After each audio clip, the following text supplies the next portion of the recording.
Guten Tag, my name is DMAD and welcome to another episode of Backtrack in Time. Today, we're doing a 2-for-1, visiting not only the Dickerson Park Zoo in Springfield, Missouri, but also Wild Animal Safari in Strafford, Missouri. This was the only time I was able to visit these facilities, and I was fortunate enough to see them in early summer. We got a lot to get to, so without further ado, let's get into what was the Dickerson Park Zoo and Wild Animal Safari like back in the summer of 2021.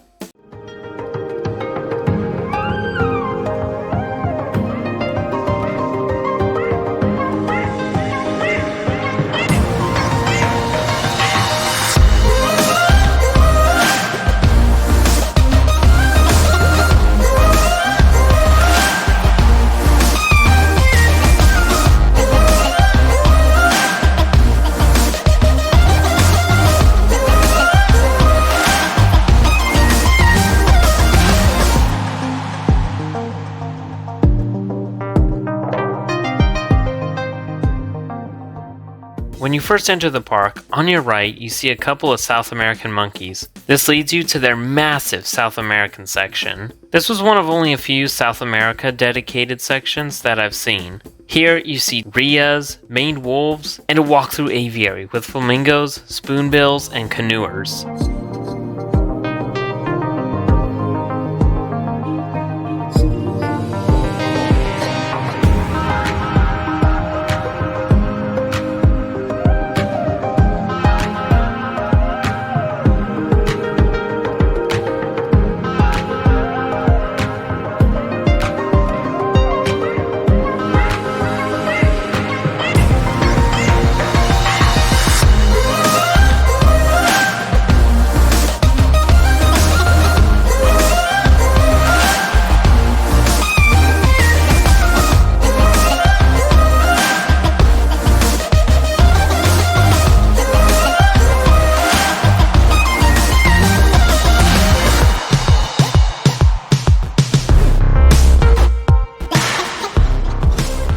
Walking around the Flamingo Falls Jungle Trail, you travel around a massive lagoon. By now you may have noticed some free-roaming peafowl, but we'll get to them in a moment.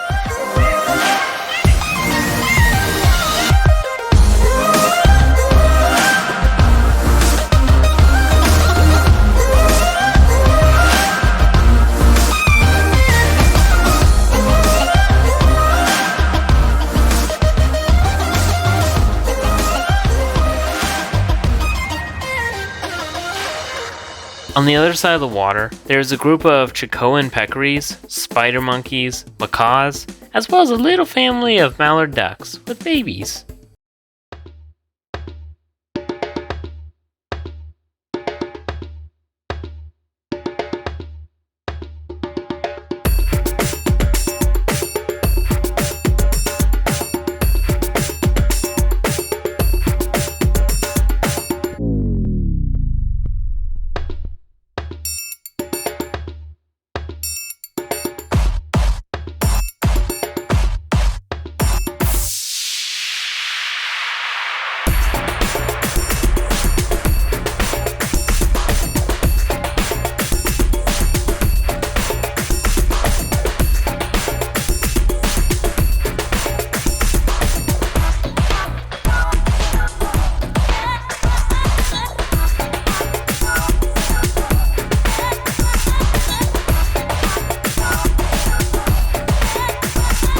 Segueing to their Australian section, it becomes obvious the Dickerson Park Zoo has a thing for peafowl.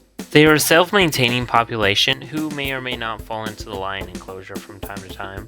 Not only do you see the regular blue and green morphs on your visit, but also albinos and pied.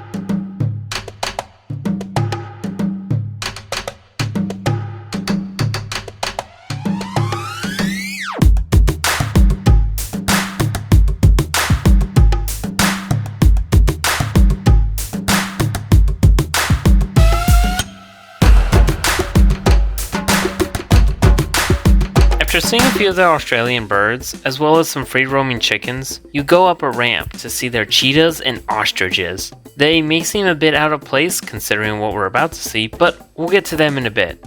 Starting out a massive loop is their Asian section, housing the Malayan tiger, Asian elephants, and the Simang, who, as I know from personal experience, can actually be heard from the zoo entrance. By the way, here's the zoo entrance, and here's where the Simangs are. The rest of the loop consists of their native Missouri habitats. Here, you see animals that are not only native to Missouri, but also other parts of North America. Other notable animals of this section include their black bear duo, which consists of two morphs. And no, just because one is brown in color does not make it a grizzly bear. You know what? Here's the difference. There was also a hidden fox, a massive river otter habitat, coexisting deer and turkeys, and rescue bald eagles and mountain lions. This area also shows some interactive attributes, such as this fossil display.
Now, back to the cheetahs and ostriches. These two habitats are actually on the edge of their African section, which makes up a majority of the remaining zoo. As you make your way there, you see bongos and crown cranes, more peafowl, a herd of Nubian giraffes, and a small reptile building incorporated into the giraffe barn.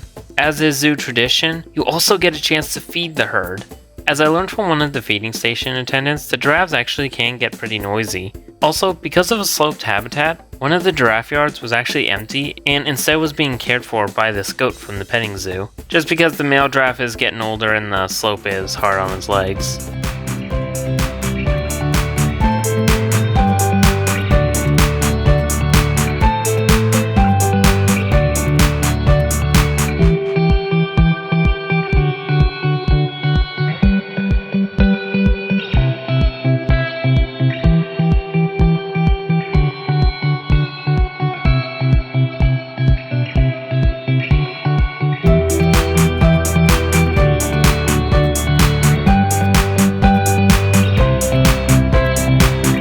Among the other African animals include their lions and their rough lemur and stork habitat, which is outside another small reptile building.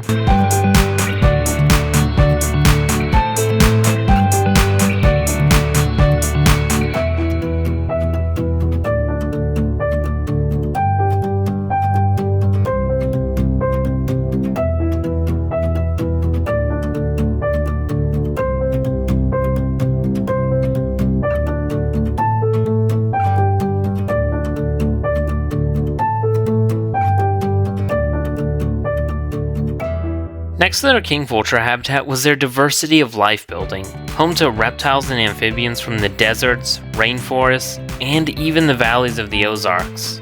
Unfortunately, due to it being early in the summer, the outdoor tortoise pens were still vacant.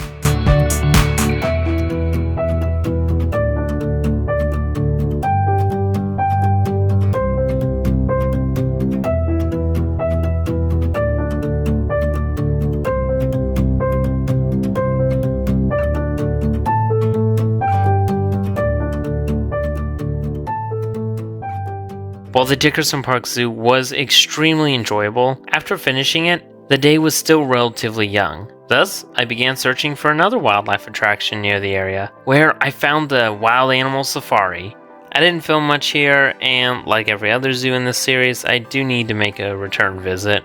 Basically, Wild Animal Safari is a part of a chain of drive-through safaris that includes two other facilities, one in Georgia and the other in Texas. As far as the one in Strafford, Missouri goes, here's a brief synopsis of what was Wild Animal Safari in Strafford, Missouri like back in the summer of 2021.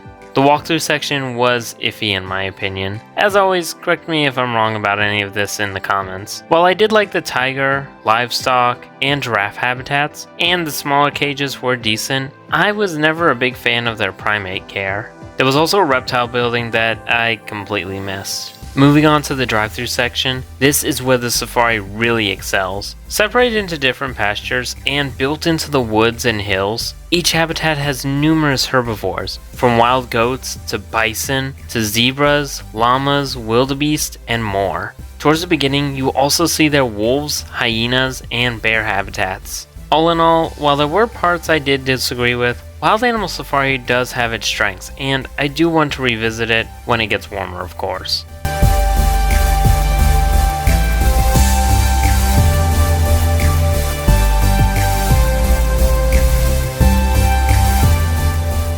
But with all of that, I think we're done here. And now you have a better understanding of what both the Dickerson Park Zoo and Wild Animal Safari were like back in the summer of 2021. I only have a few more of these what were they like videos, which are hopefully going to be released closer together, but don't expect them for a couple more weeks. I hope you enjoyed the video and will consider liking and subscribing to the channel, as well as following us on our other social media platforms, LinkTree in the description below. And share this video out to anyone who likes the Dickerson Park Zoo, Wild Animal Safari, free roaming peafowl, drive-thru safaris, or just zoos and animals in general. I thank you all for watching, and remember, always be prepared, do good daily, and love nature, for your life is a canvas and you have the brush. Auf Wiedersehen!